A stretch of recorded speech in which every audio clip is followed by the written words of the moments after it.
대학생 라스 콜리니코프는 전당포 여주인 알료나 이바노브나를 인간적으로 형편없고 돈 많은 수전노라고 생각했습니다.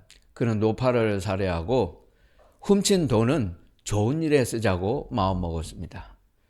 그는 인류의 발전이 있으므로 영웅 나폴레옹 같은 사람은 전쟁과 살인을 통해 수많은 생명을 빼앗아도 괜찮다는 초인사상을 신봉했습니다. 그날 아침 하녀가 소환장에 도착했다고 그를 깨웠습니다. 불안한 마음으로 경찰서에 출두했습니다. 하지만 곧 자신은 전당포 사건으로 불려온 것은 아니라는 걸 알고 안도했습니다. 집으로 돌아왔습니다. 그러나 자신이 의심받을지도 모른다는 불안감은 떨쳐버릴 수 없었습니다. 끊임없이 망상과 악몽에 시달린 채로 거리를 방황했습니다. 소냐에게 고백했습니다. 내가 사람을 죽인 것은 대의 명분을 위해서가 아니고 실은 가난에서 벗어나려는 이기적인 욕망에 불과했었다고. 그의 행위는 정당화될 수 없었습니다. 사랑하는 소냐의 부탁으로 자수합니다. 8년형을 선고받고 시베리아 유형을 갑니다. 소냐는 조용히 그를 따라갔습니다. 도스토옙스키의 죄와 벌입니다. 여러분, 건강이 나빠진 것보다 내가 뭘 잘못해서 큰 병에 걸리는 거 아니야? 이러다 죽을지도 몰라. 그러면 천국에는 갈 수 있을까 하는 불안감 때문에 무섭습니다. 남들은 잘 나가고 나는 고생만 한다는 것보다는 하나님이 나를 좋아하지 않고 내게는 기회를 주지 않으신다라는 생각 때문에 절망합니다. 사업이 실패한 것보다 내가 뭘 잘못해서 하나님이 내게 벌을 주시나 하는 꺼림칙한 느낌 때문에 두려운 것입니다. 갑작스러운 사고보다 당황스러운 것은 제대로 살지 못했고 바르게 살지 못했고 그래서 죄가 많아. 이대로 끝나면 지옥에 떨어질지도 모른다는 공포입니다. 사람들이 건강, 일, 돈, 불행 때문에 걱정하는 것 같죠? 그게 아닙니다. 미래가 불확실해서 두려운 게 아니에요. 사실은 알고 보면 실제로는 사람들은 뒷감당이 안 되는 죄책, 죄의식, 죄 문제로 시달리는 겁니다. 나는 깨끗하게 살았다, 떳떳하다. 책임질 일이 없다. 벌 받을 일은 한 적이 없다. 지금 죽어도 좋다. 이런 사람이라면 아무래도 좋습니다. 병들어도 상관없어요. 가진 재물이 없어도 일거리가 충분하지 않아도 내가 지금 젊은 나이에 아직 취직을 못했어도 그거 상관없어요. 그거 중요한 문제 아니에요. 힘들어도 상관없습니다. 더할 나위 없이 행복합니다. 마음 편하게 잘 수 있고 살 수 있어요. 하지만 세상에 그렇게 선한 사람은 하나도 없어요. 그게 문제라는 거예요. 선한 사람 없고 정말이지 그렇게 깨끗하게 살았다고 자부할 수 있는 사람은 아무도 없습니다. 왜 미래가 두려운가? 죽기 싫은가? 그것은 아직 생이 아까워서가 아니고 믿거나 말거나 하나님을 믿든 안 믿든 저 앞에 내가 책임져야 하는 일이 있고 심판이 기다리고 있다는 건 누구나가 직감하기 때문입니다. 그건 내가 부인할 수 없어요. 누구나가 그 사실을 인정하게 됩니다. 모든 인간의 불행은 죄에서 자유하지 못한 데 있습니다. 죄인도 성자도 청년도 나이 많은 사람도 똑같아요. 알게 모르게 지은 죄 때문에 고민이 많은 것입니다.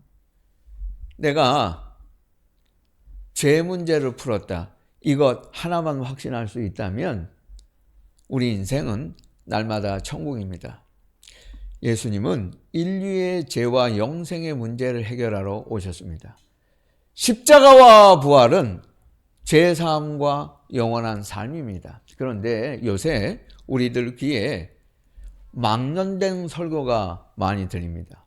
광화문 인근에 있는 대형교회 이모라고 하는 목사가 십자가와 부활로 죄와 영생을 강조하면 안 된다고 말해서 구설수에 지금 오르내리고 있습니다. 요약하면 이런 내용입니다. 예수님은 상처받은 사람들을 회복시키려고 고난받으셨고 부활하신 것이다. 구원의 수단은 십자가의 능력이 아니고 인간이 하는 치유다. 한이 있는 사람에게 죄 문제는 넘어가라. 중요한 것은 그게 아니다. 죄 문제보다 인간을 위로하는 것이 우선이다. 여러분, 최우선순위로 죄를 회개하고 그 다음에 하나님을 믿으라고 했던 예수님의 말씀과 정반대죠. 이거 복음 아니죠. 구원의 본질을 변질시킨 그 주장이죠. 복음 아니잖아요. 우울한 현대인에게는 죽은 자가 살아나는 능력보다 우선하는 것이 어려운 처지에 있는 사람들끼리 서로 가볍게 여기는 마음을 통해 심리적인 안도감을 얻는 것이라는 거예요. 그러니까 마음 편한 게 우선이라는 거예요. 십자가의 능력 그런 거 중요하지 않아. 죄를 용서받는 것, 지옥과 천국, 영원히 사는 것, 그리스도의 대속죄 이런 거 중요한 거 아니야. 내 마음 편하면 돼. 기독교 신앙을 종교적인 액세서리로 만들고 있잖아요. 예수 그리스도의 순환과 부활을 심리학으로 축소시킨, 변질시킨 반기독교적인 발상 아니에요? 예수님의 순환과 부활을 상상하고 예수님도 아팠다. 나도 아프다. 우리는 비슷해. 그러니까 위로받으라는 거예요. 이게 기독교 신앙입니까? 우리가 기껏해야 인간적인 위로나 받자고 이 아침에 주일에 늦잠 자지 못하고 남들은 회사에 돈 받고 가서 일하는데 우리는 돈 내고 교회 다니고 시간 바치고 마음 바치고 정성 바치고 마음대로 즐기지 않고 이 고생을 하면서 예수 믿습니까? 아니 세상에 어떤 사람이 그 한낱 심리적인 안정감을 취할 목적으로 자기 목숨 내놓고 종교 생활을 해요? 여러분 그런 사람 봤어요? 그렇게 할 일이 없어요? 어떤 사람이 예수를 믿는데 내가 슬픈 마음 달래게 했다고 그것 때문에 박해받고 순교하면서까지 내 목숨 내놓고 예수 믿겠다고 해요? 그런 거라면 상담사 전문가 찾아가세요. 여기 올 필요 없어요. 잘못 찾아왔잖아요. 그런 거라면 상담으로도 얼마든지 해결받을 수 있어요. 심리학이 아니고 심리적인 문제가 아니고 심각하기 때문에 우리가 예수 그리스도를 믿고 부활을 믿는 것입니다. 그런 사람이 있다면 잘못 찾아왔어요. 교회는 상담소가 아니에요. 예수님은 심리 상담 전문가가 아닙니다. 어떤 사람들은 기도하라면 고래고래 소리 지르잖아요. 또 교회에서 찬송 부르라 그러면 박수치고 방방 뛰어요. 북치고 장구치고. 그거 기독교 신앙 아니에요. 그건 자기가 인위적으로 조작하고 만든 분위기입니다. 박수치고 나면 가슴이 시원하고 후련하다고 하잖아요. 그거 자기 스트레스 풀려는 거 하는 거지.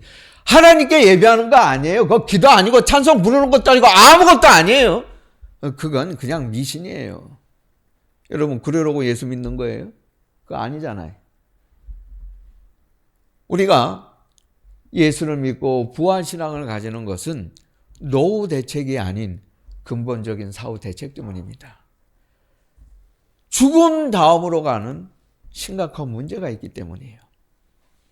부활신앙은 죽음 다음으로 넘어가는 인생의 최고 준비입니다.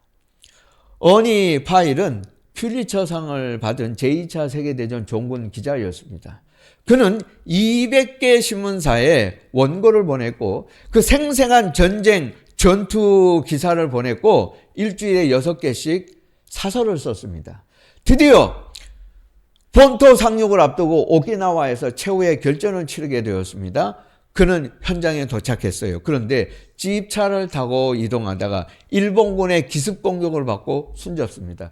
그의 군복에서는 수첩 한 권이 발견이 됐어요. 거기에 쓰여 있었습니다. 베를린이 함락되었고 일본은 망했다. 전쟁은 끝났다.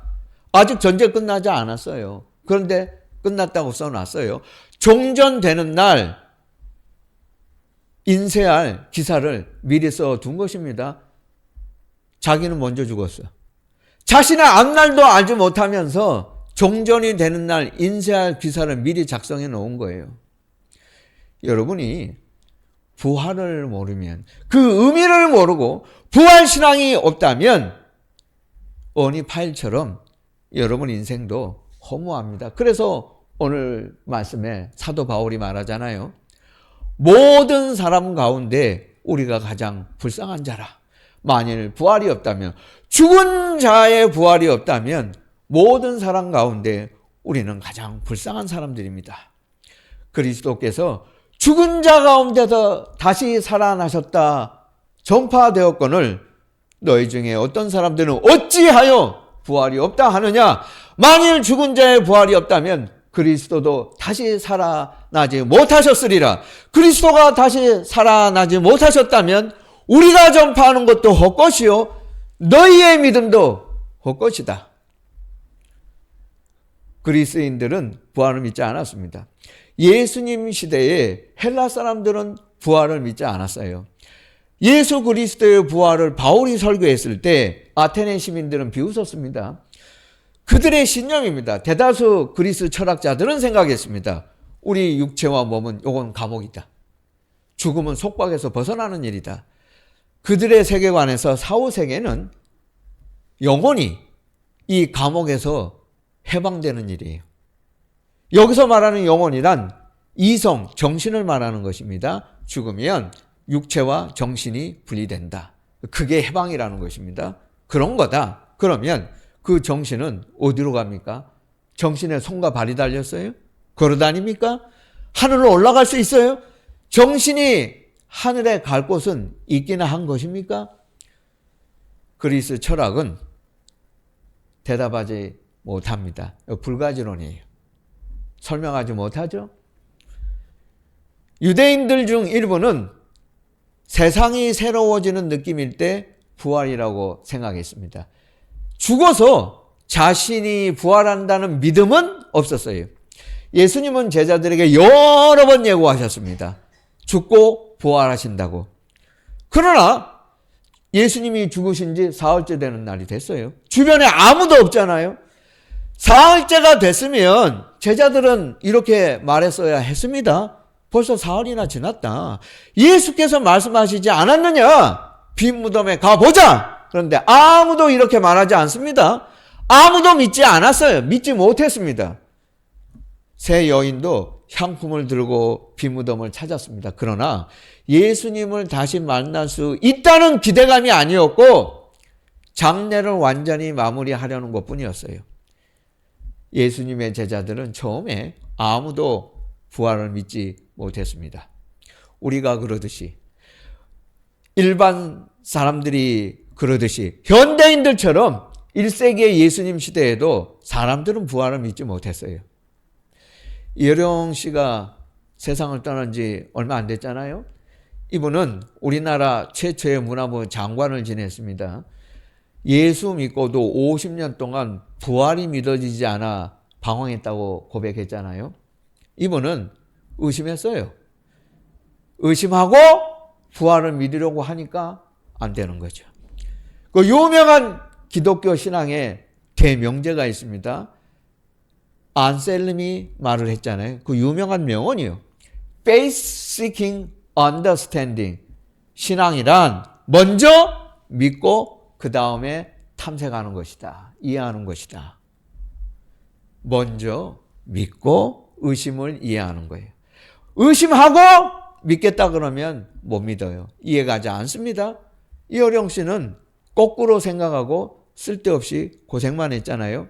여러분, 부활을 의심하면 그 부활이 믿어집니까? 부활을 믿고 그 다음에 탐구하고 이해를 구하는 거예요. 그러면 부활이 믿어져요. 사랑도 믿음이에요. 내가 당신을 사랑합니다 하면 믿어야 사랑이죠. 근데 나는 못 믿겠습니다. 그러면 그건 사랑 못하는 겁니다. 믿음이 먼저예요. 사랑도 믿는 것이고 부활도 믿음이에요. 믿음이 가장 이성적이고 합리적이고 설득력이 있습니다.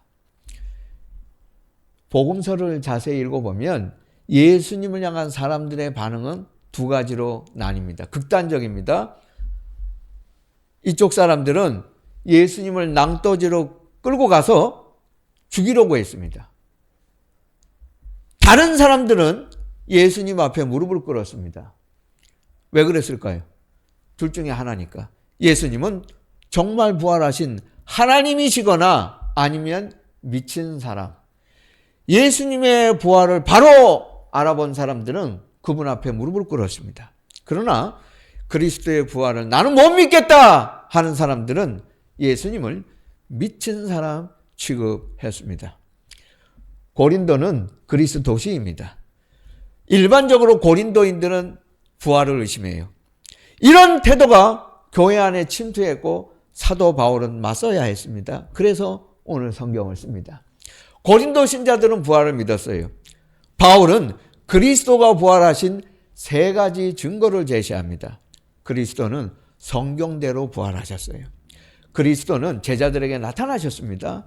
바울이 오늘 이야기하는 대로 베드로에게 야고보에게 한 번은 500명 제자에게 나타나셨습니다. 부활은 역사적인 사실입니다. 가장 위대한 부활의 증인은 사도 바울 자신이었어요. 그는 원래 예수를 믿지 않았습니다. 예수 믿는 사람들을 죽이러 다니던 청년이었어요. 그는 핍박자였고 죄인 중에 괴수였습니다. 자기가 말했습니다. 나는 괴수였노라고. 그런데 그런 바울이 어떻게 변했습니까? 그리스도의 부활을 믿고 나서요. 여러분, 부활을 믿는 자는 변해요. 반드시 변해요. 부활을 믿는 자의 삶은 변해요. 여러분의 삶이, 여러분의 생각이 변했다면 그것은 그리스도께서 부활하신 증거입니다. 우리는 다 가든, 정원, 동산에서 시작했습니다. 태초에 하나님이 세상을 창조하시고 에덴 동산에 두셨어요. 그러나 우리는 실패했습니다. 이제 부활을 믿는 신자의 삶은 동산에서 다시 시작합니다. 그리스도의 죽음, 그의 장사, 부활 사건은 모두 가든, 동산, 정원에서 있었습니다. 이제 우리는 빈 무덤을 보고 그리스도께서 다시 살아나셨다고 선포해야 합니다. 빌라도를 잘 알죠. 빌라도의 아내의 이름은 클라우디아 프로쿨라였습니다. 십자가에 못 박은 백부장이 예수님을 바라보고 서 있었어요. 이 백부장은 생각했습니다. 이분은 정말 하나님의 아들이 맞다. 빌라도의 아내는 유대인들에게 온정을 베풀었고 빌라도가 예수님을 재판할 때에도 만류했잖아요. 그녀가 백부장을 불렀습니다. 그가 어떻게 됐습니까? 그분이 십자가에서 정말 돌아가신 건 맞습니까? 죽으셨습니까? 살으셨습니까? 당신은 그가 죽었다고 믿습니까? 백부장은 대답했습니다. 아니요, 부인. 나는 그가 죽었다고 생각하지 않습니다. 그는 죽지 않았습니다. 그러면 그가 어디에 있습니까? 백부장이 대답했어요. 부인, 로마인도 유대인도 그분의 진실을 막을 수 없도록 그냥 세상에 풀어놓으세요. 가만히 두면 저절로 세상은, 사람들은 그가 살아나셨다는 것을 알게 될 것입니다. 이건 교회사에 내려오는 전설입니다. 그러나 예수는 부활하셨습니다. 예수께서 다시 살아나셨다는 것입니다. 여러분, 인생을 살면서 서프라이즈 경험 몇 번이나 해보셨어요? 그런 거 있잖아요. 사랑하는 사람 만났을 때, 연애할 때, 또 결혼해서 사는 동안 지금, 아니면 자녀들하고 그 서프라이즈 가끔 하세요?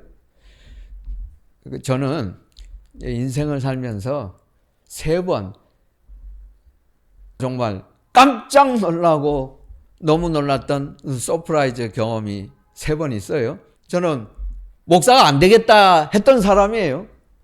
아니, 내가 지금 이 전공 가지고도 얼마든지 성공할 수 있고 대학에서 교수로 편하게 지내면 되는데 내가 왜 목사를 해야 됩니까? 하고 반항을 했습니다. 그러니까 하기 싫은데 하나님께서 목사 만들어 주셨어요. 이 사실을 금식기도 하고 깨닫고 너무나 놀랐어요. 그런데 2번째 서프라이즈가 있어요. 고등학교를 졸업하고 대학을 가는 시절에 학교에서 그때는 이제 그 축제가 있잖아요. 제 아내죠. 그때 여자친구를 용산고등학교에 데려갔어요. 그랬더니 전교생이 뒤집어졌어요. 아니, 어떻게 저런 여자친구를 만났냐고 궁금해가지고 그 뒤로 계속 물어보는 거예요. 야, 내가 저런 아가씨는 처음 봤는데 어떻게 만났냐고 친구들이 자꾸 물어요. 하루는 도서관에서 공부를 하고 이제 힘들어가지고 저녁 때쯤에 집에 돌아왔는데 제 방문을 열고 들어가니까는 여자친구가 앞에서 짠! 하고 나타나는 거예요. 이거 뭐야? 하고 내가 깜짝 놀랐지. 그러니까 저를 놀래켜 주려고 구두를 벗어가지고 들고서 방 안에 있다가 제가 방문을 열고 나니까 제 아내가 모습을 보여준 거예요. 제가 너무 놀랐지. 그때 보고 그걸 제가 지금도 잊지 못하잖아요. 여기 얼굴 표정을 보니까 그런 경험이 없는가 봐. 그러면 안 되는데. 그렇게 사랑을 안 하면 성경을 읽어도 예수님의 사랑이 뭔지 잘 모를 수가 있어. 그러니까 그런 거 하고 살아야 돼. 서프라이즈. 그거 아니에요. 예수님이 모든 사람이 예수는 죽었다, 예수는 끝났다 생각했는데 짠! 하고 나타나셨잖아. 이게 바로 서프라이즈라는 거예요. 여러분, 하나님이 죽으셨다는 게 서프라이즈예요. 하나님이 어떻게 죽으실 수 있어요? 그런 일은 있으면 안 되는 거예요. 그러나 여러분을 사랑하시기 때문에 여러분을 위해서 십자가에서 죽으셨어요. 그 서프라이즈. 그분이 살아나셨어요. 이게 서프라이즈. 이 세상 온 우주를 통틀어서 이보다 더한 서프라이즈는 없어요. 요새 우리 한인 교회만이 아니고 한국에 있는 기독교인들도 특별히 젊은 사람들이 따라 하더라고요. 미국 교회나 한인 교회들은 베이비 샤워라는 걸 합니다. 신생아 때문에 하는데 출산을 앞두고 미리 한 몇 개월 전에 3, 4개월 전에 온 교인들이 모여서 이 출산을 축하해 주는 거예요. 선물도 줍니다. 그리고 이 아이가 태어났어요. 2살, 3살 되면 부활절에 모여서 교인들이 다 선물을 해요. 3살짜리 어린아이가 이 말을 하는 것을 책에서 읽고 깜짝 놀랐어요. 아버지가 물어보았습니다. 얘야, 3살짜리 어린아이입니다. 이스터, 부활절이 어떤 의미인지 아니? 이 아이가 그 말을 듣고 이렇게 말을 했어요. 이스터? 부활절? 그거 서프라이즈잖아. 예수님이 짠! 하고 세상에 다시 나타나셨으니까 서프라이즈. 이 어린아이 신앙이 정말 옳아요. 예수 부활, 이건 이 세상의 그 어떤 경험으로도 설명할 수 없는 기막힌 사건이에요. 서프라이즈. 죽은 자는 구세주가 되지 못합니다. 그러나 예수는 다시 살아나셨습니다. 그래서 구세주가 되십니다. 여러분, 그리스도가 부활하지 않으셨다면 복음은 없어요. 복음이 없다면 믿음은 없어요. 믿음이 없다면 소망도 없어요. 그러나 그리스도는 다시 살아나셨습니다. 그러므로 여러분은 세상에서 가장 불쌍한 자들이 아니고 여러분은 세상에서 가장 위대한 부활의 증인으로 살아갈 것입니다. 그리스도는 확실히 다시 살아나셨습니다. 무엇 때문에? 그리스도가 부활하셔서 여러분을 사랑하신 것이 아니고 여러분을 사랑하시기 때문에 여러분을 위해서 그분이 부활하셨어요. 그분이 부활하셨고 이 생은 이것으로 끝나지 않습니다. 이 세상의 삶은 이것으로 끝나지 않고 다시 영원한 시작이 있다는 것. 그것이 바로 부활신앙이 우리에게 가르쳐주는 복음의 핵심 메시지입니다. 십자가와 부활, 고난과 은혜. 우리는 이 두 가지 사실 앞에 항상 서 있습니다. 우리는 위대한 그리스도의 부활의 증인입니다.